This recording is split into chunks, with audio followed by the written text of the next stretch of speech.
Well বন্ধুরা, নেটফ্লিক্সে এমন এক ওয়েব সিরিজ রিলিজ হয়েছে যা আপনার মাথা ঘুরিয়ে দিতে বাধ্য, যার নাম থি বডি প্রবলেম।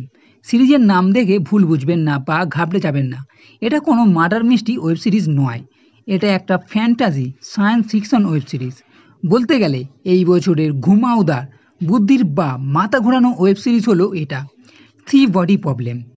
ছোট করে বললে বলা হবে, গল্প 1960 দশকে চীনে শুরু হবে, যখন জিয়ানজি নামে এক মেয়ে তার বাবাকে বিজ্ঞানের হয়ে কাজ করার জন্য চোখের সামনে মরতে দেখে। পরে তাকে সরকারে গোপন কাজে বাইরের জগতের সঙ্গে সম্পর্ক করার এই কাজে নেওয়া হয়। বর্তমানে মানব সভ্যতা বিপন্ন, একদল এলিয়েন প্রজাতি পৃথিবীতে আসতে চলেছে 60-এর দশকে এই মেসেজ পাঠানোর পর থেকে। তাই এখন কিছুজন বিজ্ঞানী তার প্রতিরোধ কিভাবে করবে, এটা হলো মূল ঘটনা। কিন্তু এটা তো শুধু দুটো লাইন, এর থেকেও আরও বড় ও গভীর গল্প এই সিরিজের ভেতরে আছে। এই সিরিজের নাম থি বডি প্রবলেম কেন দেওয়া হয়েছে সেটা তো জানতে হবে। সিরিজের শুরুতে কিছু বিজ্ঞানী কিছু নম্বর দেখছে ও আত্মহত্যা করে নিচ্ছে, কিন্তু কেন?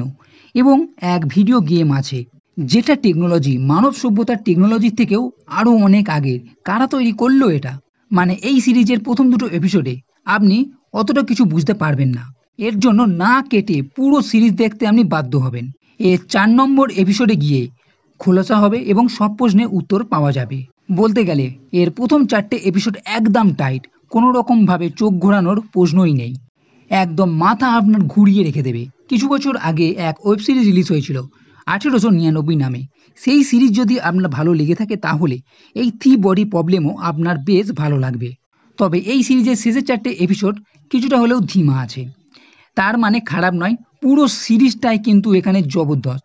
শেষের 4টে এপিসোড সব জানার পর কিভাবে এই এলিয়েন জাতিকে আটকাবে, আর কি প্ল্যান করছে, লাইট স্পিডের গতিতে কিভাবে নিজেদের রকেট মহাকাশে পাঠাবে, আর নতুন কি প্ল্যান আছে, এই সব জিনিসগুলোই এখানে দেখতে পাওয়া যাবে। আর শেষের এপিসোডটা একটু নিরাশাজনকভাবেই শেষ হয়। আর আশা করা যায় যে এর পরের সিজনে এক জবরদস্ত প্ল্যান আছে এদের আটকানোর জন্য। সেই জন্য সেকেন্ড সিজন আসার আগে থি বডি প্রবলেমের ফার্স্ট সিজন আপনাকে তাড়াতাড়ি দেখে নিতে হবে। নিশ্চিন্তে বলতে পারি, সায়েন্স ফিকশন যাদের ভালো লাগে তাদের এই সিরিজ ভীষণ ভালো লাগবে। এর সঙ্গে এটাও বলে রাখি যে এই সিরিজ রিলিজ হওয়ার পর থেকেই সার্চের তালিকায় এই সিরিজ এখনও পর্যন্ত 1 নম্বরে আছে। তাই কতটা ভালো হয়েছে তা এর থেকে অনুমান করা যায়। সেই জন্য বলছি এই সিজন দেখতে ভুলবেন না। এই সিরিজের পুরো গল্প এক্সপ্লেন করা সম্ভব নয়, কারণ এর গভীরতা এতটাই বেশি, না দেখে অনুভব করা যাবে না।